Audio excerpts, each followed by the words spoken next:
ത്രിയേക ദൈവത്തിൻ്റെ നാമം വാഴ്ത്തപ്പെടുമാറാകട്ടെ. ലോകരക്ഷിതാവായ യേശു ക്രിസ്തുവിൻ്റെ അത്ഭുതമേറിയ നാമത്തിൽ ഇവർക്കും സ്നേഹവന്ദനം. നീമതിയെ യേശുവേ എന്ന യൂട്യൂബ് ചാനലിലൂടെ ദൈവവചനം കേൾക്കുവാനും പഠിക്കുവാനും ദൈവം നമുക്ക് നൽകിയിരിക്കുന്ന ഈ അവസരങ്ങൾക്കായി നന്ദി നിറഞ്ഞ ഹൃദയത്തോടെ നമുക്ക് ദൈവത്തിന് സ്തുതി സ്തോത്രം അർപ്പിക്കാം. ഇവരെയും ഈ ശുശ്രൂഷയിലേക്ക് സ്നേഹത്തോടെ സ്വാഗതം ചെയ്യുന്നു. പ്രാർത്ഥനയോടുകൂടെ നമുക്ക് ഇന്നത്തെ ദൈവവചന കേൾവിക്കായി നമ്മെ തന്നെ ഒരുക്കാം. യഹോവയെ സ്തുതിപ്പിൻ, യഹോവയെ ഭയപ്പെട്ട് അവൻ്റെ കൽപ്പനകൾ ഏറ്റവും ഇഷ്ടപ്പെടുന്ന മനുഷ്യൻ ഭാഗ്യവാൻ. അവൻ്റെ സന്തതി ഭൂമിയിൽ ബലപ്പെട്ടിരിക്കും, നേരുള്ളവരുടെ തലമുറ അനുഗ്രഹിക്കപ്പെടും. നമ്മുടെ ദൈവത്തോട് നമുക്ക് പ്രാർത്ഥിക്കാം. അനാദിയായും ശാശ്വതമായും നിത്യദൈവമായി ഞങ്ങളെയും ഞങ്ങളുടെ ജീവിതങ്ങളെയും കൃപയോടെ കാത്തു പരിപാലിക്കുന്ന സർവ്വവല്ലഭനായ സ്വർഗീയ പിതാവാം ഞങ്ങളുടെ നല്ല ദൈവമേ, കർത്താവെ, അനുഗ്രഹിക്കപ്പെട്ട ഈ നല്ല ദിനത്തിനായി നന്ദിയോടെ സ്തോത്രം ചെയ്യുന്നു.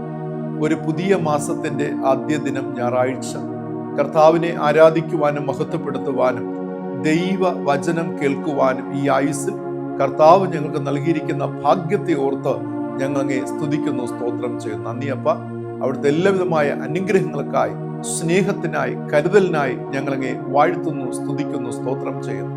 സ്വർഗീയമായ കൃപ ഞങ്ങളുടെ മേൽ പകരണമേ, ദൈവികമായ നന്മ ഞങ്ങളുടെ മേൽ പകരുന്നോർത്ത് സ്തോത്രം ചെയ്യുന്നു. ഇന്നത്തെ വചനത്തിലൂടെ അവിടുന്ന് എന്താണോ ഞങ്ങളോട് സംസാരിപ്പാൻ ആഗ്രഹിക്കുന്നത് വ്യക്തമായി ഞങ്ങൾ കേട്ട് തിരുവചന പ്രകാരം മുന്നോട്ട് ജീവിക്കേണ്ട കൃപ എല്ലാ നിലകളിലും ദൈവം ഞങ്ങൾക്ക് നൽകി സഹായിക്കുമാറാകണമെന്ന് യേശു രക്ഷിതാവിന്റെ നാമത്തിൽ പ്രാർത്ഥിക്കുന്നു. പ്രാർത്ഥന കേൾക്കണമേ. ആമേൻ, ആമേൻ. പ്രിയമുള്ളവരെ, കഴിഞ്ഞ ആഴ്ചയിലെ തിരുവചന ധ്യാനത്തിന്റെ ഒടുവിൽ ഒരു ചോദ്യം ചോദിക്കുകയുണ്ടായി. അതിപ്രകാരമാണ്: ഞാൻ ഉണരുമ്പോൾ ആരുടെ മുഖം കാണുമെന്നാണ് ഇയ്യോബ് പറഞ്ഞത്. അതിൻ്റെ ആൻസർ എല്ലാവരും ശരി ഉത്തരമാണ് രേഖപ്പെടുത്തിയിരിക്കുന്നത്. അതിൻ്റെ ഉത്തരം ഇതാണ്: ഞാൻ ദൈവത്തിൻ്റെ അഥവാ എൻ്റെ വീണ്ടെടുപ്പുകാരൻ്റെ മുഖം കണ്ട് ഞാൻ ഉണരും എന്നതാണ്. യൂട്യൂബിൽ കമൻറ്റ് ബോക്സിൽ രേഖപ്പെടുത്തിയ ആൻസറുകൾ രേഖപ്പെടുത്തിയ ഏവരോടുമുള്ള സ്നേഹവും നന്ദിയും ഞാൻ അറിയിച്ചു കൊള്ളട്ടെ. ഇന്നത്തെ ധ്യാനത്തിൻ്റെ ഒടുവിലും ഒരു ചോദ്യമുണ്ടാകും. പ്രാർത്ഥനയോടുകൂടെ ശ്രദ്ധയോടുകൂടെ ഇന്നത്തെ വചനം നമുക്ക് ശ്രവിക്കാം. ഇന്ന് ധ്യാനത്തിനായി തിരഞ്ഞെടുത്തിരിക്കുന്ന തിരുവചന വേദഭാഗം യോവേൽ പ്രവചന പുസ്തകം 2-ാം അധ്യായം 12 മുതൽ 17 വരെയുള്ള വചനങ്ങളെ ആസ്പദമാക്കിയാണ്. ചോദ്യം: നമ്മുടെ മാനസാന്തര ജീവിതത്തിൽ നാം എപ്പോഴെങ്കിലും വില നൽകിയിട്ടുണ്ടോ എന്നതാണ്. കർത്താവായ യേശു ക്രിസ്തുവിൽ വിശ്വസിപ്പാനും കർത്താവായ യേശു ക്രിസ്തുവിനെ നമ്മുടെ ജീവിതത്തിൽ സ്വീകരിക്കുവാനും രക്ഷയുടെ അനുഭവത്തിൽ ജീവിപ്പാനൊക്കെ ഇക്കഴിഞ്ഞ കാലമൊക്കെ ദൈവം നമ്മെ സഹായിച്ചിരിക്കുകയാണ്. പ്രത്യേകിച്ചും നമുക്ക് എല്ലാവർക്കും ഓരോ സാക്ഷ്യമുണ്ട്. അതായത് ഇക്കഴിഞ്ഞ കാലമൊക്കെ നമ്മെ നടത്തിയ വിധം, ക്രിസ്തുവുമായുള്ള ബന്ധത്തിൽ നാം അനുഭവിച്ചു കൊണ്ടിരിക്കുന്ന സ്വർഗീയ നന്മകൾ, നമ്മുടെ ആന്തരിക സന്തോഷം, ഇവയൊക്കെ നമ്മുടെ സാക്ഷ്യമാണ്. പക്ഷേ എൻ്റെ ചോദ്യം ഇതാണ്: നാം യേശു കർത്താവിനെ സ്വീകരിച്ചപ്പോൾ സ്വീകരിക്കുവാൻ വേണ്ടി എന്തെങ്കിലും തരത്തിലുള്ള വില നാം നൽകിയിട്ടുണ്ടോ? സുവിശേഷം സൗജന്യമാണ്, രക്ഷ സൗജന്യമാണ്. പക്ഷേ നാം ജീവിതത്തിൽ എവിടെയെങ്കിലും ത്യാഗം ചെയ്തിട്ടുണ്ടോ? ഞാൻ മാനസാന്തരപ്പെടുവാൻ, ഞാൻ രക്ഷ പ്രാപിക്കുവാൻ എൻ്റെ ജീവിതത്തിൽ എവിടെയെങ്കിലും ഞാൻ ത്യാഗം ചെയ്തിട്ടുണ്ടോ? യോവേൽ പ്രവചന പുസ്തകത്തെ പരിശോധിച്ചാൽ വേദപുസ്തകത്തിലെ ഒരു മൈനർ പ്രോഫറ്റാണ്, ഒരു ചെറിയ പ്രവാചകനാണ്. BC 800 കാലഘട്ടങ്ങൾ, അതായത് 8-ാം നൂറ്റാണ്ടുകളിൽ ദൈവത്തിൻ്റെ ഏറ്റവും ദിവ്യമായ പ്രവചന ശുശ്രൂഷ ദൗത്യം നിർവഹിച്ചിരുന്ന ഒരു പ്രവാചകനായിരുന്നു യോവേൽ പ്രവാചകൻ. യോവേൽ പ്രവാചകന്റെ ആ കാലഘട്ടത്തെ പരിശോധിച്ചാൽ ഏകദേശം യെശയ്യാ പ്രവാചകന്റെ കാലഘട്ടത്തോട് ചേർന്നുള്ള ഒരു കാലഘട്ടത്താണ് താൻ തൻ്റെ ഏൽപ്പിച്ചിരുന്ന ആ പ്രവാചക ദൗത്യ ശുശ്രൂഷ നിർവഹിക്കപ്പെട്ടത് എന്ന് കാണുവാനായി സാധിക്കും. അതുകൊണ്ട് തന്നെ യെശയ്യാ പ്രവാചകന്റെ കാലഘട്ടത്തിൽ ഉണ്ടായിരുന്ന സാഹചര്യങ്ങളായിരുന്നു യോവേൽ പ്രവാചകന്റെ കാലഘട്ടത്തിൽ ഉണ്ടായിരുന്നത്. സാമൂഹിക ചുറ്റുപാടായാലും രാഷ്ട്രീയ മേഖലയായാലും അതുപോലെ മതപരമായ കാര്യങ്ങളായാലും എക്കണോമിക്കലായിട്ടുള്ള വിഷയങ്ങളായാലും എല്ലാം സിമിലർ ആണെന്ന് പറയുവാനായിട്ട് സാധിക്കും. അന്നത്തെ സാഹചര്യത്തെക്കുറിച്ച്, പൊതുവിലുള്ള ഒരു സാഹചര്യത്തെക്കുറിച്ച് യോവേൽ പ്രവചന പുസ്തകം 1-ാം അധ്യായം 5-ാമത്തെ വാക്യത്തിൽ തന്നെ വ്യക്തമായി പറഞ്ഞിരിക്കുകയാണ്. ആ വാക്യം വായിക്കുമ്പോൾ തന്നെ അന്നത്തെ സാഹചര്യം, യോവേൽ പ്രവാചകൻ ദൈവത്തിൻ്റെ ശുശ്രൂഷ ചെയ്തിരുന്ന കാലഘട്ടത്തിൻ്റെ ആ തീവ്രമായ തീക്ഷ്ണമായ അനുഭവത്തെ നമുക്ക് നോക്കിക്കാണുവാനായി സാധിക്കും. അവിടെ പറഞ്ഞിരിക്കുന്നത് മദ്യപന്മാരെ ഉണർന്ന് കരവിൻ എന്നാണ് പറഞ്ഞിരിക്കുന്നത്. മദ്യപന്മാരെ ഉണർന്ന് കരവിൻ. അപ്പോൾ നിങ്ങൾക്ക് മനസ്സിലാവും, അന്നത്തെ കാലഘട്ടത്ത് മദ്യാസക്തിയിൽപ്പെട്ട് അതിൽ മുഴുകി ജീവിച്ചിരുന്ന ഒരു സമൂഹമായിരുന്നു. അപ്പം അതുകൊണ്ടാണ് അവർക്കുള്ള സന്ദേശം നിങ്ങൾ ഉണർന്ന് കരവിൻ എന്നുള്ളത്. ഈ കാലഘട്ടം എന്നത് പ്രത്യേകിച്ചും 4 പ്രത്യേകതകളെ കാണുവാനായി സാധിക്കും. ഒന്ന്, ആത്മീക ജീവിതത്തിൽ ഉറങ്ങിക്കൊണ്ടിരുന്ന ഒരു കാലഘട്ടമായിരുന്നു. അതായത് അന്നുണ്ടായിരുന്ന ജനങ്ങൾ ആത്മീയര് അല്ലായിരുന്നു എന്നതാണ്. അതായത് ദൈവമായിട്ട് യാതൊരു തരത്തിലുള്ള ബന്ധം സ്ഥാപിക്കുവാൻ, ആഴമേറിയ ബന്ധം സ്ഥാപിക്കുവാൻ താല്പര്യമില്ലാത്തവർ ആയിരുന്നു എന്നതാണ്. രണ്ടാമത്തേത്, ഇവർ എല്ലായ്പ്പോഴും മദ്യ ലഹരിയിൽ ആയിരുന്നു എന്നതാണ് ഇതിൻ്റെ ചരിത്രം പഠിപ്പിക്കുന്നത്. 3, അഹങ്കാരം ഏറെ ഉണ്ടായിരുന്നു. ധിക്കാരം നിറഞ്ഞ സ്വഭാവത്തോടു കൂടെയായിരുന്നു. നമുക്കറിയാം, ഇപ്പോൾ ഒരു റാഡിക്കൽ ആയിട്ടുള്ള ഒരു വ്യത്യസ്തമായിട്ടുള്ള ഒരു ക്യാരക്ടറിന് ഉടമസ്ഥരായിരുന്നു ഈ ജനത്തിൻ്റെ ജീവിത രീതി എന്നത്. പ്രിയമുള്ളവരെ, ഈ ഒരു സാഹചര്യത്തിൽ എത്രത്തോളം സുവിശേഷം അഥവാ ദൈവത്തിൻ്റെ സന്ദേശങ്ങൾ ഇവർക്ക് ഉൾക്കൊള്ളുവാൻ കഴിയുന്നു എന്നത് ചോദ്യചിഹ്നമായി നിൽക്കുകയാണ്, അല്ലേ? അപ്പോൾ അതായത് ഞാൻ പറഞ്ഞു, ആത്മീയ ജീവിതത്തിൽ ഉറങ്ങിക്കൊണ്ടിരുന്ന ഒരു കാലഘട്ടം, എപ്പോഴും മദ്യപാനത്തിൽ മുഴുകിയിരുന്ന ഒരു സ്വഭാവം, ധിക്കാരവും അഹങ്കാരവും നിറഞ്ഞ ഒരു ക്യാരക്ടർ. അപ്പോൾ ഇവരുടെ മധ്യേ ദൈവത്തിൻ്റെ വചനം പ്രവേശിപ്പിക്കുക എന്നത് തന്നെ ഒരു വലിയ ചലഞ്ചാണ്, ഒരു വലിയ വെല്ലുവിളിയാണ്. അന്നത്തെ പ്രവാചകന്മാരൊക്കെ വളരെയധികം തങ്ങളെ തന്നെ സാക്രിഫൈസ് ചെയ്യേണ്ടതായിട്ട് വന്നു ഇവർക്ക് ഈ സന്ദേശം നൽകുവാൻ. കാരണം അവർ ഉൾക്കൊള്ളുവേണ്ട മനസ്സില്ലായിരുന്നു. ദൈവവചനത്തെ വളരെ നിസ്സാരമായി കരുതിയ ഒരു കാലഘട്ടം, ദൈവവും ദൈവവചനത്തെയൊക്കെ. അതുകൊണ്ട് തന്നെ ഈ 4 കാര്യങ്ങൾ, ഈ 4 തെറ്റുകൾ ജനത്തിൻ്റെ സമൂഹത്തിൻ്റെ മധ്യ ഉണ്ടായിരുന്നത് കൊണ്ട് ഇവർക്ക് ശരിയായി ദൈവത്തെ മനസ്സിലാക്കുവാൻ കഴിഞ്ഞില്ല എന്നുള്ളതാണ്. ഇത് ഏറ്റവും പ്രധാനപ്പെട്ട ഒരു ചിന്തയാണ്. ഇങ്ങനെയുള്ള സ്വഭാവങ്ങളിലൊക്കെ അവർ മുഴുകിയിരുന്നത് കൊണ്ട് ദൈവത്തെ മനസ്സിലാക്കുവാൻ ഇവർക്ക് കഴിഞ്ഞില്ല. ദൈവത്തെ മനസ്സിലാക്കുന്നതിൽ ഇവർ പരാജയപ്പെട്ടു എന്ന് വേണം പറയുവാനായിട്ട്. പ്രിയമുള്ളവരെ, ഞാനും നിങ്ങളും ഈവൻ ആത്മീക ജീവിതത്തിൽ നാം ജീവിച്ചു കൊണ്ടിരിക്കുമ്പോൾ തന്നെയും പലപ്പോഴും ദൈവത്തെ മനസ്സിലാക്കുന്നതിൽ നാം പരാജയപ്പെടുകയാണ്. അതുകൊണ്ടാണ് പലപ്പോഴും നമ്മൾ പിറുപിറുക്കുന്നത്, പലപ്പോഴും അല്ലേ മർമറിയുന്നത്. കാരണം എന്തോ ദൈവമേ, എൻ്റെ ജീവിതത്തിൽ ഇങ്ങനെയുള്ള പ്രയാസങ്ങൾ, പ്രതിസന്ധികൾ എന്തുകൊണ്ട് കർത്താവേ? പലപ്പോഴും ദൈവത്തെ മനസ്സിലാക്കുന്നതിൽ നാം പരാജയപ്പെടുന്നു. Who is God? ദൈവം ആരാകുന്നു? ഒന്ന് ചിന്തിച്ച് നോക്കിയേ. ഞാൻ എൻ്റെ ദൈവത്തെ മനസ്സിലാക്കുന്നതിൽ എവിടെയെങ്കിലും പരാജയപ്പെട്ടിട്ടുണ്ടോ? ഇതിൻ്റെ മറുവശം എന്നത്, ദൈവത്തെ പൂർണ്ണമായി മനസ്സിലാക്കുവാൻ എനിക്ക് കഴിയുന്നുണ്ടോ? അപ്പോൾ ദൈവത്തെ മനസ്സിലാക്കുവാൻ കഴിയാത്ത സാഹചര്യം എന്നത്, അതായത് പൂർണ്ണമായും ദൈവത്തിന് മുൻപിൽ പുറംതിരിഞ്ഞു നിൽക്കുന്ന ഒരവസ്ഥയാണ്, പുറംതിരിഞ്ഞു നിൽക്കുന്ന അവസ്ഥയാണ്. കാരണം ഇതൊന്നും എനിക്ക് ആവശ്യമുള്ള കാര്യമല്ല. പ്രാർത്ഥനയും ഉപവാസവും കരച്ചിലും വിലാപവും ആരാധനയും ദൈവവുമായുള്ള ബന്ധമൊന്നും, അതൊന്നും എനിക്ക് ആവശ്യമില്ല. ഇതിൻ്റെ ഒന്നും കാര്യമില്ല.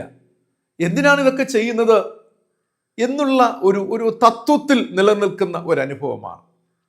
അതുകൊണ്ട് ഞാൻ പറഞ്ഞു വരുന്നത്, ഇവർക്ക്, ഈ ജനത്തിന് യോവേൽ പ്രവാചകന്റെ കാലഘട്ടത്ത് ദൈവത്തെ പൂർണ്ണമായി മനസ്സിലാക്കുന്നതിന് ഇവർക്ക് കഴിഞ്ഞില്ല എന്ന് വേണം പറയുവാൻ. ഇതോടൊപ്പം രണ്ടാമത്തെ ചിന്ത എന്ന് പറയുന്നത്, ദൈവം നിയന്ത്രണത്തിലാണ് എന്ന് അവർക്ക് തിരിച്ചറിയുവാൻ കഴിഞ്ഞില്ല. God is in control. ദൈവം സകലത്തെയും നിയന്ത്രിക്കുന്നു, ദൈവം നിയന്ത്രണത്തിലാണ് എന്ന് മനസ്സിലാക്കുന്നതിൽ പരാജയപ്പെടുകയാണ്. അതുകൊണ്ട് തന്നെ ഈ ജനത്തെക്കുറിച്ച് ഇപ്രകാരം പറയുകയാണ് വേദപുസ്തക പണ്ഡിതന്മാർ, ഇവർ പകുതി ഹൃദയമുള്ളവർ എന്നതാണ്. പകുതി ഹൃദയമുള്ളവർ, അതായത് ദൈവത്തിലാണോ എന്ന് ചോദിച്ചാൽ ആണ്, വാസ്തവത്തിൽ ദൈവത്തിലാണോ എന്ന് ചോദിച്ചാൽ അല്ല എന്ന ഒരു സ്ഥിതിയിൽ ഇവരെത്തിച്ചേരുകയാണ്. പ്രിയമുള്ളവരെ, നമ്മുടെയൊക്കെ ജീവിതത്തിൽ പലപ്പോഴും നാം ദൈവത്തെ ഒരുപാട് ചേർത്ത് പിടിക്കാറുണ്ട് അല്ലേ? പ്രാർത്ഥിക്കാറുണ്ട്, ദൈവത്തെ സ്നേഹിക്കാറുണ്ട്, ആരാധിക്കാറുണ്ട്, ദൈവം നമ്മോട് പറയുന്നതൊക്കെ ചെയ്യുവാനൊക്കെ നാം മുൻവരാറുമുണ്ട്. നല്ല കാര്യമാണ്. പക്ഷേ എപ്പോഴെങ്കിലും ദൈവത്തെ സംശയിച്ചിട്ടുണ്ടോ? ദൈവിക പ്രവൃത്തികളെ സംശയിച്ചിട്ടുണ്ടോ? അല്ലേ? കാരണം വളരെ പ്രതീക്ഷയോടെ ദൈവവചനത്തിൽ അധിഷ്ഠിതമായി ദൈവിക വാഗ്ദത്തങ്ങളെ മുറുകെ പിടിച്ചുകൊണ്ട് മുന്നോട്ട് യാത്ര ചെയ്യുമ്പോൾ പ്രതീക്ഷിച്ചതിന് വിപരീതമായി സംഭവിക്കുമ്പോൾ, അല്ലെ, ദുഷ്ടത പെരുകുമ്പോൾ, ദുഷ്ടൻ ജയിക്കുമ്പോൾ ദൈവം പരാജയപ്പെടുന്നുണ്ടോ? ഇതൊരു ചോദ്യമാണ്. ദൈവം പരാജയപ്പെടുന്നുണ്ടോ? നിങ്ങളുടെ ജീവിതത്തിന്റെ ബാലൻസ് തെറ്റുമ്പോൾ ദൈവം, നിങ്ങൾ ആരാധിക്കുന്ന ദൈവം, നിങ്ങൾക്കുള്ളിലെ ദൈവം അവിടെ പരാജയപ്പെടുന്നുണ്ടോ? നിങ്ങൾ എപ്പോഴെങ്കിലും ചിന്തിച്ചിട്ടുണ്ടോ? അല്ലെ, ഇത് എൻ്റെയും നിങ്ങളുടെയൊക്കെ ജീവിതത്തിൽ സ്വാഭാവികമായിട്ട് ഈ ചിന്തകളിലൂടെ കടന്നു പോയിട്ടുണ്ട്. ഈ ചിന്തകൾ നമ്മിലൂടെ കടന്നു പോയിട്ടുണ്ട്. നാം ചില വേളകളിലൊക്കെ നാം ഒരു ഓർത്തഡോക്സ് ക്രിസ്ത്യൻ ഫെയ്ത്തിൽ നിൽക്കുന്നത് കൊണ്ട് നാം പലപ്പോഴും അത് പ്രൊക്ലെയിം ചെയ്യാറില്ല, അത് പ്രഖ്യാപിക്കാറില്ല, നമ്മൾ ആദരങ്ങൾ കൊണ്ട് പറയാം. പക്ഷെ നാം ചിന്തിക്കും, ഗ്രഹിക്കാറുണ്ട്. എന്താണ്? എൻ്റെ ദൈവമേ, എന്താണ് ഇതൊക്കെ സംഭവിക്കുന്നത്? അല്ലെ, അപ്പോൾ God is not in control. അല്ലെ, ദൈവം സ്റ്റേബിൾ അല്ല, നിയന്ത്രണത്തിലല്ല എന്ന് തോന്നിപ്പോകുന്ന നിമിഷങ്ങൾ ജീവിതത്തിൽ. ഇതാണ് ഇവർക്ക് സംഭവിച്ചത്. അപ്പോൾ ഇങ്ങനെ ചിന്തിക്കുന്നവരെ കുറിച്ചാണ് ബൈബിൾ പറയുന്നത്. എന്താണ്? ഇവർ ഹാഫ് ഹാർട്ടഡ് പീപ്പിൾ, പകുതി ഹൃദയമുള്ളവർ എന്നുള്ളത്. ദൈവത്തിൽ പൂർണ്ണ ഹൃദയം അർപ്പിക്കാത്തവർ, ദൈവത്തിൽ പൂർണ്ണ ഹൃദയം അർപ്പിക്കാത്തവർ. ഈ ലോക ജീവിത യാത്രയിൽ എന്നിൽ നിന്നും നിങ്ങളിൽ നിന്നും ദൈവം പ്രതീക്ഷിക്കുന്നത് പൂർണ്ണ ഹൃദയം അർപ്പിക്കുക എന്നതാണ്. സൃഷ്ടിതാവിൽ പൂർണ്ണ ഹൃദയം അർപ്പിക്കുക. ജീവനോ മരണമോ, അല്ലെ, ശാപമോ അനുഗ്രഹമോ, എൻ്റെ ജീവിതത്തെ ഞാൻ പൂർണ്ണമായി ദൈവത്തിന് വിട്ടുകൊടുക്കുന്നു. ഈ ബ്രഹ്മാണ്ഡമായ ലോകത്തെ, അല്ലെ, സർവചരാചരങ്ങൾ സൃഷ്ടിച്ച ശക്തിയുള്ള വല്ലഭനായ ദൈവത്തിൻ്റെ കരങ്ങളിൽ എന്നെ പൂർണ്ണമായി വിട്ടുകൊടുക്കുന്നു. ചില വേളകളിലൊക്കെ ചില ഭക്തന്മാർ ദൈവത്തെ തിരിച്ചറിഞ്ഞ അടിസ്ഥാനത്തിലാണ് അവർ പാടിയത്, അവൻ എന്നെ അടിച്ചാലും അവൻ അടിച്ചാലും അവൻ എന്നെ സ്നേഹിക്കുന്നു. എൻ്റെ ജീവിതത്തെ നൊമ്പരങ്ങളിലൂടെയൊക്കെ എന്നെ കടത്തിവിട്ടാലും എൻ്റെ ദൈവം എന്നെ സ്നേഹിക്കുന്നു എന്ന് പറയുവാൻ കഴിഞ്ഞത്. പ്രിയരെ, ഇന്ന് നിങ്ങൾ നൊമ്പരങ്ങളിലൂടെ ചെല്ലുമ്പോഴും ദൈവം നിങ്ങളെ സ്നേഹിക്കുന്നു. He is in control. ഇന്ന് നിങ്ങൾക്കെതിരായിട്ട് നിൽക്കുന്ന ശത്രു നിങ്ങളുടെ ഭാഗത്ത് ന്യായവും ശത്രുവിൻ്റെ ഭാഗത്ത് അന്യായവും പിടിച്ചുകൊണ്ട് അവൻ ഇന്ന് എഴുന്നേറ്റ് നിൽക്കുമ്പോൾ, ജയത്തോടെ നിൽക്കുമ്പോൾ, നിങ്ങൾ ഒരിക്കലും കരുതരുതേ ദൈവം സ്റ്റേബിൾ അല്ല എന്ന്. God is not in control എന്ന് ഒരിക്കലും ചിന്തിക്കരുത്. But God is in control. ദൈവിക പദ്ധതികൾ പലപ്പോഴും തിരിച്ചറിയുവാൻ വൈകുന്നു എന്നാണ്, കാലതാമസം എടുക്കും. കാരണം നമ്മുടെ ചെറിയ ബുദ്ധിക്കുള്ളിൽ വലിയവനായ ദൈവത്തിൻ്റെ പദ്ധതികളും ആലോചനകളും ഇഷ്ടങ്ങളും നമുക്ക് പലപ്പോഴും മനസ്സിലാക്കുവാൻ കഴിയില്ല എന്നുള്ളതാണ്. പലപ്പോഴും അത് ഉൾക്കൊള്ളുവാൻ കഴിയില്ല. കാരണം നമുക്ക് തന്നിട്ടൊരു ചെറിയൊരു ബുദ്ധിയാണ് പ്രിയമുള്ളവരെ. ഒരു നെല്ലിക്ക വലിപ്പത്തിലുള്ള ഒരു ബുദ്ധി മാത്രമേ നമുക്കുള്ളൂ. ഈ ലോകത്തെക്കുറിച്ചൊന്ന് ചിന്തിച്ച പ്രിയമുള്ളവരെ, ഈ സൃഷ്ടിച്ച ദൈവത്തിൻ്റെ ബുദ്ധി എത്ര എത്ര എത്ര വലുതാണ് പ്രിയമുള്ളവരെ. ആ വലിയവനായ ദൈവത്തെ പലപ്പോഴും, ആ ദൈവിക പദ്ധതികളെ പലപ്പോഴും നമുക്കെന്താണ് മനസ്സിലാക്കുവാൻ കഴിയുന്നില്ല എന്നുള്ളത്. അതാണ് ഞാൻ തൊട്ടുമുമ്പ് സൂചിപ്പിച്ചത്. അതിനാൽ തന്നെ പൂർണ്ണമായി ദൈവത്തിന് ഏൽപ്പിച്ചു കൊടുക്കുക. ഒരു കൊച്ചു പൈതൽ തന്നെ അപ്പൻ്റെ അമ്മയുടെ കയ്യിൽ ഏൽപ്പിച്ചു കൊടുത്തു കഴിഞ്ഞാൽ ഉറയേണ്ട കാര്യമില്ല. കൊടുങ്കാറ്റ് വരട്ടെ, പേമാരി വരട്ടെ, മിന്നൽ വരട്ടെ, മറ്റു പ്രതിസന്ധികൾ വരട്ടെ, അപ്പനും അമ്മയും വളരെ കരുതലുള്ളവരായിരിക്കും ആ കുഞ്ഞിൻ്റെ മേൽ. പിന്നെ ആ കുട്ടി മഴയെക്കുറിച്ച് പേടിക്കണ്ട. എൻ്റെ അപ്പൻ, എൻ്റെ അമ്മയാണ് കൂടെയുള്ളത്, അവിടെ കരങ്ങളിൽ ഞാൻ സുരക്ഷിതമാണ്. ആമേൻ. ആ ഒരു അനുഭവത്തിൽ പ്രിയമുള്ളവർ, നിങ്ങളുടെ ജീവിതത്തിലെ ഏതൊരു സാഹചര്യവും നിങ്ങൾക്ക് തരണം ചെയ്യുവാൻ പ്രിയരെ നിങ്ങളെ ദൈവത്തിന് ഏൽപ്പിച്ചുകൊണ്ട് നിങ്ങളുടെ കുടുംബത്തെ, വീടിനെ, മക്കളെ ദൈവത്തിൻ്റെ കരത്തിൽ വിട്ടുകൊടുക്കുക. അവിടെയാണ് നിങ്ങളുടെ ജീവിതത്തിൻ്റെ വിജയമെന്ന് പറയുന്നത്. അവിടെ ദൈവം കരുതിക്കൊള്ളും, അവിടെ ദൈവം കാത്തുകൊള്ളും. പ്രിയമുള്ളവരെ, ദൈവം വഴി നടത്തും എന്ന സത്യം മറക്കരുത്. യോവേൽ പ്രവചന പുസ്തകം 2:12 ഇപ്രകാരം പറഞ്ഞിരിക്കുന്നു, ഇപ്പോഴെങ്കിലും നിങ്ങൾ പൂർണ്ണ ഹൃദയത്തോടും ഉപവാസത്തോടും കരച്ചിലോടും വിലാപത്തോടും കൂടെ എങ്കിലേക്ക് തിരിവിൻ എന്നാണ് പറയുന്നത്. അപ്പോൾ ഈ സാഹചര്യത്തെക്കുറിച്ച് ഞാൻ ആമുഖമായി പറഞ്ഞു. ഇവർ ധിക്കാരത്തോടും അഹങ്കാരത്തോടും ആത്മീയ ജീവിതത്തിൽ ഉറങ്ങുന്ന അനുഭവത്തിലും മദ്യാസക്തിയിലൊക്കെ നിറഞ്ഞിരുന്ന ഒരു കാലഘട്ടമാണ്. ഈ ജനത്തോടുള്ള പ്രവാചകനിലൂടെ ദൈവത്തിൻ്റെ സന്ദേശമാണ്, ഇപ്പോഴെങ്കിലും നിങ്ങൾ കരച്ചിലോടും വിലാപത്തോടും കണ്ണുനീരോടും എന്നിലേക്ക് തിരിവിൻ, ടേൺ ടു മീ എന്ന ഒരു സന്ദേശം നൽകുകയാണ്. അവിടെ പറഞ്ഞിരിക്കുന്നത്, നിങ്ങൾക്ക് മാനസാന്തരപ്പെടണമെങ്കിൽ മാനസാന്തരത്തിന് നിങ്ങൾ വില നൽകണം എന്നുള്ളതാണ്. ഇനി നിങ്ങൾക്ക് മാനസാന്തരം വേണമെങ്കിൽ, ഒരിക്കൽ നിങ്ങൾക്ക് രക്ഷയായി അല്ലെങ്കിൽ സൗജന്യമായി ലഭിച്ചിരിക്കുകയാണ്. ശ്രദ്ധിച്ച് കേൾക്കണേ. ഒരിക്കൽ നിങ്ങൾക്ക് സുവിശേഷം അല്ലെങ്കിൽ സൗജന്യമായി ലഭിച്ചു. നിങ്ങൾ ജാതികളായിരുന്നപ്പോൾ, അജ്ഞാനികളായിരുന്നപ്പോൾ, നിങ്ങൾ അന്ധകാരത്തിലിരുന്നപ്പോൾ ഈ സൗജന്യമായ സുവിശേഷം നിങ്ങളുടെ ജീവിതത്തിലേക്ക് വന്നു. സത്യമാണ്. പക്ഷേ ഈ സുവിശേഷം കേട്ടതിന് ശേഷം, ദൈവിക സന്ദേശം കേട്ടതിന് ശേഷം നിങ്ങൾ തെറ്റിപ്പോയി. നിങ്ങൾ ജീവിതത്തിൽ എവിടെയൊക്കെ തെറ്റിപ്പോയി. ആത്മീയ ജീവിതത്തിൽ ഉറക്കം നടിക്കുന്നവരായി മാറി. ദൈവത്തെ മനസ്സിലാക്കുന്നതിൽ നിങ്ങൾ പരാജയപ്പെട്ടു. ദൈവം നിയന്ത്രണത്തിലാണ് എന്ന കാര്യം നിങ്ങൾ വിട്ടുപോയി. അതുകൊണ്ട് ഇപ്പോൾ പറയുകയാണ്, എങ്കിലേക്ക് തിരിവിൻ. ആ തിരിയുന്ന വേളകളിൽ ഇനിയൊരു മാനസാന്തരം, ഇനിയൊരു വീണ്ടും ജന്മം എന്നത് നിങ്ങൾ വില കൊടുത്ത് വാങ്ങേണ്ട ഒന്നാണ്. ഇനി നിങ്ങളുടെ ജീവിതത്തിൽ മാനസാന്തരത്തിന് നിങ്ങൾ നൽകേണ്ടുന്ന വിലയെക്കുറിച്ചാണ് പറയുന്നത്. പൂർണ്ണ ഹൃദയത്തോടെ, ഉപവാസത്തോടെ, കരച്ചിലോടെ, വിലാപത്തോടെ നിങ്ങൾ ദൈവത്തിലേക്ക് തിരിവിൻ. ഏറ്റവും ഉന്നതമായ ഒരു ചിന്തയാണ്. Turn to God. വെറുതെ അല്ല, സൗജന്യമായി നേടുവാനല്ല. I am spending my time, my energy, my emotions, I am ready to sacrifice. ഞാനത് ത്യാഗം ചെയ്യുവാൻ ഞാൻ ഒരുക്കമാണ്. അതുകൊണ്ട് ഞാൻ കരയുകയാണ്, ഞാൻ വിലപിക്കുകയാണ്, ഞാൻ ഉപവസിക്കുകയാണ്. പൂർണ്ണ ഹൃദയത്തോടെ മറ്റ് ഈ ലോകത്തിൻ്റെ എല്ലാ ചിന്തകളിൽ നിന്നും, എല്ലാ കാര്യങ്ങളിൽ നിന്നും എൻ്റെ എന്നെ ഡൈവേർട്ട് ചെയ്ത് ദൈവത്തിൽ മാത്രം ഫോക്കസ് ചെയ്തുകൊണ്ട് ഞാൻ ജീവിക്കുവാൻ ഒരുങ്ങുന്നു എന്ന ചിന്ത. പ്രിയമുള്ളവരെ, സാധാരണയായി യഹൂദ പാരമ്പര്യമനുസരിച്ച് ജനം മാനസാന്തരത്തിൻ്റെയും പശ്ചാത്താപത്തിൻ്റെയും അടയാളമായി തങ്ങളുടെ വസ്ത്രങ്ങൾ കീറുക പതിവാണ്. ഇട്ടിരിക്കുന്ന മേലങ്കിയെ, ഇട്ടിരിക്കുന്ന ആ കുപ്പായത്തെ അവർ കീറുക പതിവാണ്. ഞാൻ വിശദമാക്കാം. പഴയ നിയമ കാലഘട്ടത്ത്, രാജാക്കന്മാരുടെ കാലഘട്ടത്ത്, ഇവൻ യോനായുടെ കാലഘട്ടത്ത്, തുടർന്ന് പല രാജാക്കന്മാരുടെ കാലഘട്ടം നമുക്കറിയാം. ദൈവത്തിൻ്റെ ഒരു സന്ദേശം വരുമ്പോൾ, ഇതാ വലിയൊരു അനർത്ഥം നിങ്ങൾക്ക് നേരിടുവാൻ പോവുകയാണ് അല്ലേ എന്ന് പറയുമ്പോൾ, അത് ഉണരുന്ന രാജാക്കന്മാർ എന്ത് ചെയ്യും? പെട്ടെന്ന് വസ്ത്രത്തെ കീറും.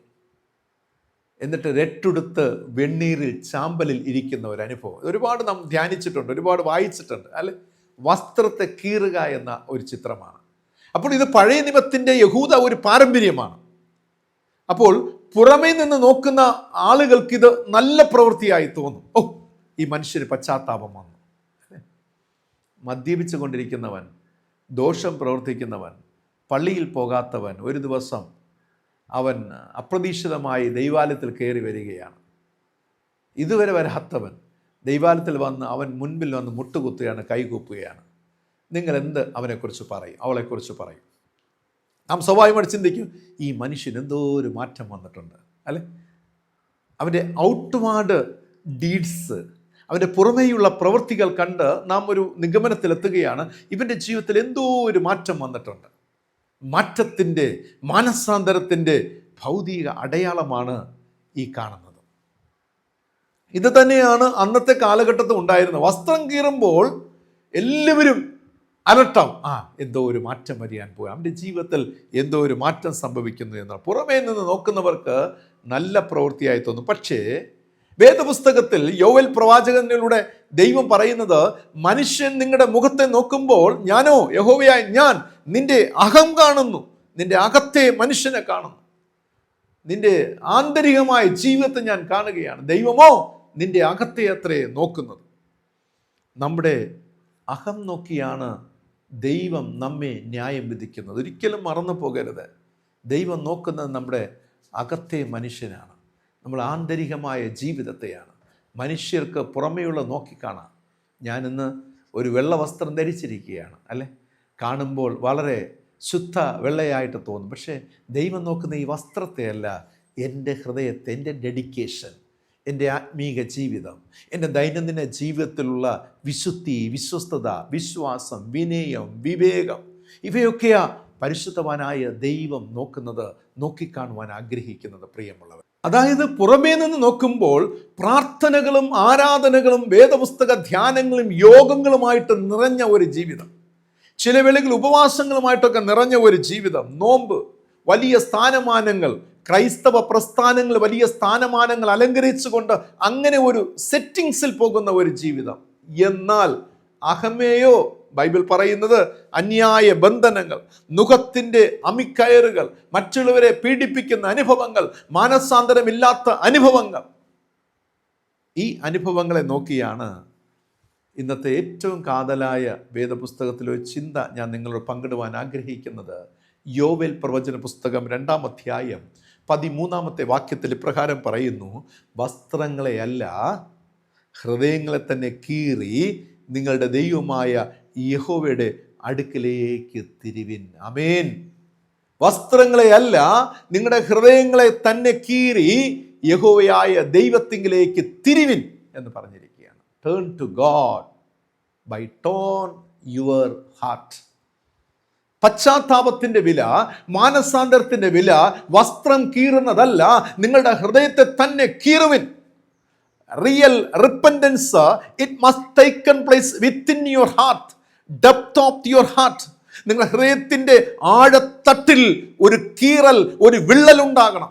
അവിടെ നിന്നും ആരംഭിക്കണം മനസാന്തരം പ്രിയമുള്ളവരെ.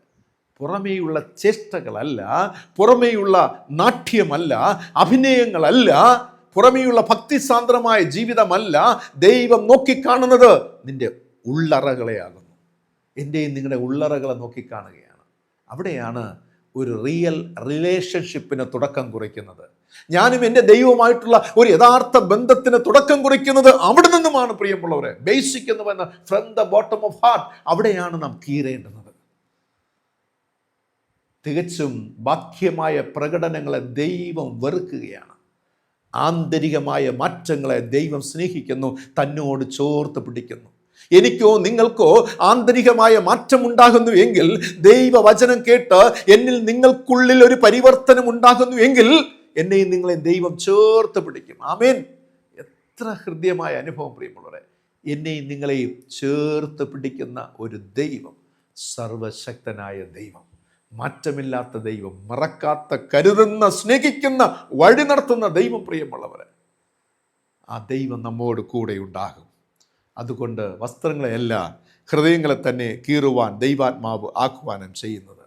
ഇതിൽ നിന്ന് നമുക്ക് മനസ്സിലാക്കുവാൻ കഴിയുന്നത് ഹൃദയത്തിൻ്റെ ഉള്ളിൽ നിന്നുള്ള ഒരു പശ്ചാത്താപം, ഹൃദയത്തിൻ്റെ ഉള്ളിൽ നിന്നുള്ള ഒരു മാനസാന്തരം. പശ്ചാത്താപവും മാനസാന്തരവും പ്രിയമുള്ളവരെ, ഇത് രണ്ടും നമ്മിൽ ഉണ്ടാകണം. അവിടെയാണ് ദൈവത്തെ വീണ്ടും നാം പുനഃസ്ഥാപനം ചെയ്യുന്ന പ്രക്രിയയ്ക്ക് തുടക്കം കുറിക്കുന്നത്. ദൈവത്തെ വീണ്ടും നമ്മിലേക്ക് പുനഃസ്ഥാപനം ചെയ്യുന്ന ഒരു പ്രക്രിയയ്ക്ക് തുടക്കം കുറിക്കുന്നത്. എന്നെ കേൾക്കുന്ന പ്രിയ ദൈവജനമേ, നാം മാനസാന്തരത്തിന് കൊടുത്ത വില എന്താണ്? എൻ്റെ ദൈവശാസ്ത്ര ചിന്തയിൽ ഞാൻ സ്നേഹത്തോടെ പറയട്ടെ പ്രിയമുള്ളവരെ, ജീവിതത്തിൽ ഓരോ നിമിഷവും എപ്പോഴൊക്കെ ദൈവവചനം നമ്മോട് സംസാരിക്കുന്നു അപ്പോഴൊക്കെ നമ്മുടെ ജീവിതത്തിൽ മാനസാന്തരം ഉണ്ടാകണം. ആ മാനസാന്തരത്തിന് നാം നമ്മിൽ നിന്നൊരു വില ദൈവത്തിന് കൊടുക്കണം. അത് ഞാൻ ആമുഖത്തിൽ പറഞ്ഞതുപോലെ ചിലപ്പോൾ നമ്മുടെ എനർജി ആകാം, നമ്മുടെ ഇമോഷൻസ് ആകാം, നമ്മുടെ ടൈം ആകാം, അല്ലേ? നമ്മുടെ ഇമോഷൻസ് നമ്മൾ ദൈവസന്നിധിയിൽ പകർന്നു കൊടുക്കുന്ന അനുഭവമാകാം, അല്ലേ?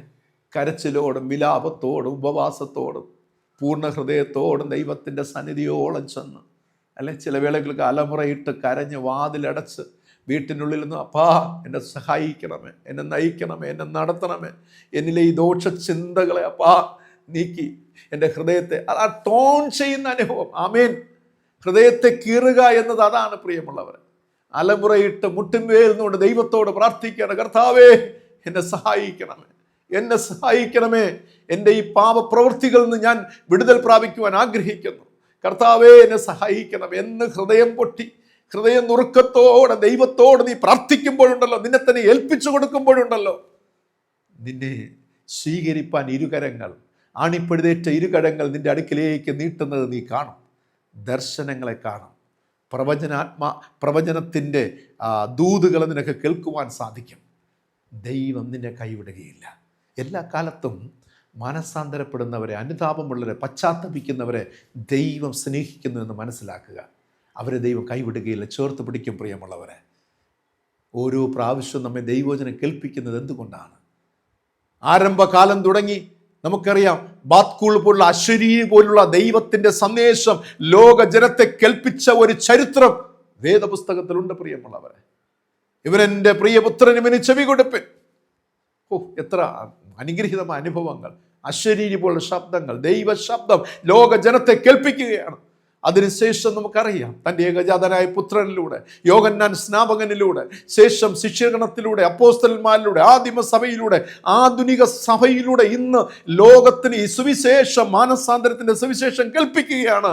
നമ്മുടെ പ്രതികരണം എന്താണ്? നാം എങ്ങനെയാണ് പ്രതികരിക്കുന്നത്? നമ്മുടെ ആറ്റിറ്റ്യൂഡ്, നമ്മുടെ മനോഭാവം എന്താണ്? പ്രിയമുള്ളവരെ, ഞാനൊരു സത്യം പറയട്ടെ. കർത്താവായ യേശു ക്രിസ്തുവിൽ വിശ്വസിക്കുവാനും നിത്യത പ്രാപിക്കുവാനും ഉള്ള എളുപ്പ വഴിയെന്ന് പറയുന്നത് ഹൃദയത്തെ കീറുക എന്നതാണ്. ആചാര അനുഷ്ഠാനങ്ങൾ പ്രസാദിക്കുന്ന ദൈവം അല്ല. ആചാര അനുഷ്ഠാനങ്ങൾ, നിങ്ങളുടെ ആലയത്തിലാകട്ടെ, നിങ്ങളായിരിക്കുന്ന ക്രൈസ്തവ പ്രസ്ഥാനത്തിലെ ആചാരങ്ങൾ, അനുഷ്ഠാനങ്ങൾ പ്രസാദിക്കുന്ന ദൈവമേ അല്ല. ദൈവം പറഞ്ഞു, ഞാൻ ശബത്ത് യോഗങ്ങളെ വെറുക്കുന്നു. എന്തുകൊണ്ടാണ് വെറുക്കുന്നെന്ന് പറഞ്ഞത്? ഉത്സവങ്ങൾ, അമാവാസി, ഇതൊക്കെ ഞാൻ വെറുക്കുന്നു. കാരണം നിങ്ങൾ വസ്ത്രത്തെ കീറുന്നു, പക്ഷെ നിങ്ങൾ എന്തിനെ കീറുന്നില്ല? ഹൃദയത്തെ കീറുന്നില്ല. Tone your heart. അവിടെയാണ് ദൈവം പ്രസാദിക്കുന്നത്. ദൈവം പ്രസാദിക്കുന്ന അവിടെയാണ്. ഹൃദയത്തെ കീറുക എന്നത് മാനസാന്തരത്തിനായി നാം കൊടുക്കുന്ന വിലയാണ്. മാനസാന്തരത്തിനായി നാം ചെയ്യുന്ന സാക്രിഫൈസാണ്, ത്യാഗമാണ്, നാം കഴിക്കുന്ന യാഗമാണ്. മറന്നു പോകരുതേ. അതുകൊണ്ടാണ് സങ്കീർത്തനത്തിൽ നാം വായിക്കുന്നത്, തകർന്നും നുറുങ്ങിയും ഇരിക്കുന്ന ഹൃദയത്തെ ദൈവം നിരസിക്കുകയില്ല. നിൻ്റെ ഹൃദയം തകർന്നാൽ, നിൻ്റെ ഹൃദയം നുറുങ്ങിയാൽ കർത്താവ് അതിനെ നിരസിക്കുകയില്ല. ഹല്ലേലൂയ, ആമേൻ. അതിനർത്ഥം എന്താണ്? തകർന്നും നുറുങ്ങിയിരിക്കുന്ന ഹൃദയത്തെ ദൈവമേ അങ്ങ് നിരസിക്കുകയില്ല എന്ന ഉറപ്പ് നൽകുന്നുവെങ്കിൽ തകരാത്ത, നുറുങ്ങാത്ത ഹൃദയത്തെ ദൈവം നിരസിക്കുമെന്നാണ്. എൻ്റെ നിങ്ങളുടെയും വിശ്വാസ ജീവിതത്തിൽ, ദൈവവുമായുള്ള ബന്ധത്തിൽ നമ്മുടെ ഹൃദയം നുറുങ്ങണം. പ്രിയമുള്ളവരെ, നുറുക്കത്തോടുകൂടെ ദൈവത്തെ നാം സമീപിക്കണം. യഥാർത്ഥ മാനസാന്തരത്തിൻ്റെ വില എന്നത് ഹൃദയ നുറുക്കമാണ്. ഹൃദയ നുറുക്കമാണ്, തകർന്ന ഹൃദയമാണ്. അതിൽ പശ്ചാത്താപം ഉണ്ടാകണം, അതിൽ മാനസാന്തരം ഉണ്ടാകണം. കർത്താവ് നിങ്ങളെ സ്നേഹിക്കുന്നു. അങ്ങനെ ആയിത്തീരുവാൻ ദൈവത്തിൻ്റെ പരിശുദ്ധാത്മാവ് ഈ പകൽക്കാലം നമ്മെ സഹായിച്ച് അനുഗ്രഹിക്കുമാറാകട്ടെ. ആമേൻ. ഇന്നത്തെ ചോദ്യം ഇതാണ്: വസ്ത്രങ്ങൾക്ക് പകരം എന്തിനെയാണ് കീറി യഹോവയുടെ അടുക്കിലേക്ക് തിരിവിൻ എന്ന് പ്രവാചകൻ പറയുന്നത്?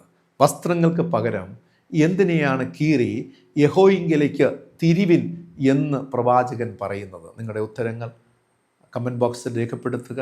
ഈ വചനം നിങ്ങൾക്ക് അനുഗ്രഹപൂർണമായാൽ, ആത്മീയ ജീവിതത്തിന് വളർച്ചയുണ്ടാക്കുന്നു എന്ന് തോന്നിയാൽ, ഇത് മറ്റുള്ളവർക്ക് നിങ്ങൾ പങ്കുവയ്ക്കുക. നിങ്ങൾക്ക് പ്രയോജനപ്പെട്ടാൽ നിങ്ങൾ മറ്റുള്ളവർക്ക് പങ്കുവയ്ക്കുക. അവരും ദൈവഭാഗത്തേക്ക് തിരിയട്ടെ. ദൈവത്തിൻ്റെ പരിശുദ്ധാത്മാവ് ഈ വചനങ്ങളിലൂടെ അത്ഭുതകരമായി വഴി നടത്തി നമ്മെ അനുഗ്രഹിക്കുമാറാകട്ടെ.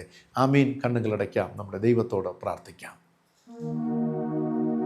നാൾതോറും ഞങ്ങളുടെ ഭാരങ്ങളെ ചുമക്കുന്ന സർവശക്തനായ സ്വർഗീയ പിതാവാം ഞങ്ങളുടെ നല്ല ദൈവമേ, അനുഗ്രഹിക്കപ്പെട്ട ഈ പ്രഭാതവേളയ്ക്കായി സ്തോത്രം ചെയ്യുന്നു. വസ്ത്രങ്ങളെയല്ല, ഹൃദയങ്ങളെ അത്രേ കീറി യഹോവയിലേക്ക് മടങ്ങി വരുവിൻ, തിരിവിനെന്ന് തിരുവചനം ഞങ്ങൾ ഓർപ്പിക്കുമ്പോൾ, കർത്താവേ, ഞങ്ങളുടെ ജീവിതത്തെ അതിനായി ഞങ്ങൾ സമർപ്പിക്കുന്നു. കർത്താവേ, ഞങ്ങളുടെ ഹൃദയത്തെ കീറി മാനസാന്തരത്തിൻ്റെ, പശ്ചാത്താപത്തിൻ്റെ വില അതിലൂടെ കർത്താവിന് സമർപ്പണം ചെയ്യുവാൻ ദൈവത്തിൻ്റെ ആത്മാവ് ഒരുക്കി സഹായിക്കണമെന്ന് പ്രാർത്ഥിക്കുന്നു. വചനം കേൾപ്പിച്ചതിനാൽ സ്തോത്രം ചെയ്യുന്നു. ഇന്ന് വചനം ശ്രവിച്ച, ധ്യാനത്തിൽ പങ്കുചെന്ന എല്ലാവരെയും യേശുവിൻ്റെ നാമത്തിലടി ബ്ലസ് ചെയ്ത് പ്രാർത്ഥിക്കുന്നു. കർത്താവിൻ്റെ അനുഗ്രഹം നിന്റെ മക്കളുടെ മേൽ കൂടെ ഇരിക്കട്ടെ. ക്രിസ്തുവിന്റെ ആത്മാവിന്റെ ശക്തി നാൾതോറും നിങ്ങളുടെ മക്കളുടെ ജീവിതത്തിൽ വർദ്ധിച്ചു വരുവാൻ സർവശക്തനായ ദൈവം ഒരുക്കി സഹായിക്കണമെന്ന് പ്രാർത്ഥിക്കുന്നു. നിന്റെ മക്കളുടെ ഉപജീവന മാർഗങ്ങൾ അനുഗ്രഹിക്കണമേ. തലമുറകളെ ആശീർവദിക്കണം. മക്കളുടെ പഠന മേഖലകളെ അനുഗ്രഹിക്കണം. പാർക്കുന്ന ഭവനത്തെ, സഞ്ചരിക്കുന്ന വാഹനത്തെ കർത്താവേ അവിടെ നിന്ന് അനുഗ്രഹിക്കണമേ, ആശീർവദിക്കണമെന്ന് പ്രാർത്ഥിക്കുന്നു. അപ്പ മാനസിക പിരിമുറുക്കങ്ങൾ ഇരിക്കുന്നവർ, ആവശ്യങ്ങൾ ഇരിക്കുന്നവർ, അപ്പ തകർന്ന ഹൃദയത്തോടെ ഇരിക്കുന്ന മക്കളെ അവിടെ നിന്ന് സഹായിക്കണമേ, നടത്തണമേ. അപ്പ നിന്റെ ദുഃഖം സന്തോഷമായി മാറും. സ്തോത്രം പിതാവേ. നിന്റെ മക്കളുടെ ദുഃഖങ്ങൾ, വ്യാകുലതകൾ, വിഷമതകൾ എല്ലാം സന്തോഷമായി മാറുവാൻ കർത്താവെ അവിടെ നിന്ന് ഒരുക്കി സഹായിക്കണമെന്ന് പ്രാർത്ഥിക്കുന്നു. എല്ലാവരുടെ മേലും ദൈവകൃപ പകരണമേ, ശക്തീകരിക്കണമേ. ഈ ചാനലിന്റെ പിന്നിൽ പ്രവർത്തിക്കുന്ന നിങ്ങളുടെ യുവ സഹോദരങ്ങൾക്കായി, അവരുടെ കുടുംബങ്ങൾക്കായി സ്തോത്രം, അവരെ അനുഗ്രഹിച്ച് പ്രാർത്ഥിക്കുന്നു. യേശു രക്ഷിതാവിന്റെ നാമത്തിൽ പ്രാർത്ഥിക്കുന്നു. പ്രാർത്ഥന കേൾക്കണമേ. ആമേൻ. കർത്താവ് പഠിപ്പിച്ച പ്രാർത്ഥന നമുക്ക് ഒരുമിച്ച് ചൊല്ലാം. സ്വർഗസ്ഥനായ ഞങ്ങളുടെ പിതാവേ, തിരുനാമം വിശുദ്ധീകരിക്കപ്പെടണമേ, തിരുരാജ്യം വരണമേ, തിരുവിഷ്ടം സ്വർഗത്തിലെ പോലെ ഭൂമിയിലും ആകണമേ. ഞങ്ങൾക്ക് ആവശ്യമുള്ള ആഹാരം തരണമേ. ഞങ്ങൾ കടക്കാരോട് ക്ഷമിച്ചിരിക്കുന്നത് പോലെ ഞങ്ങളുടെ കടങ്ങളും ഞങ്ങളോട് ക്ഷമിക്കണം. ഞങ്ങളെ പരീക്ഷയിൽ കടത്താതെ ദുഷ്ടങ്ങൾ നിന്ന് വിടുവിക്കണം. രാജ്യവും ശക്തിയും മഹത്വം ഇന്നും എന്നേക്കും അങ്ങേക്കുള്ളതല്ലോ. ആമേൻ. വിശ്വാസത്തോടെ ആശീർവാദം കൈക്കൊള്ളുവിൻ. നമ്മുടെ കർത്താവും രക്ഷിതാവുമായ യേശു മിശിഹായുടെ പിതാവായ ദൈവത്തിന്റെ സ്നേഹം, പരിശുദ്ധാത്മാവാം ദൈവത്തിന്റെ കൃപാനുഗ്രഹം, നന്മ, സമാധാന, സന്തോഷം നിങ്ങളെ വരും ഇന്നും എന്നും സദാകാലം സർവ്വദാ കൂടിയിരിക്കുമാറാകട്ടെ. ആമേൻ. പ്രിയമുള്ളവരെ, യഥാർത്ഥ മാനസാന്തരത്തിന് വില നൽകി ദൈവത്തെ പ്രസാദിപ്പിച്ച് നിത്യതയ്ക്കായി ഒരുങ്ങുവാൻ ദൈവത്തിൻ്റെ ആത്മാവ് നമ്മെ സഹായിക്കുമാറാകട്ടെ. God bless you all. Thank you very much.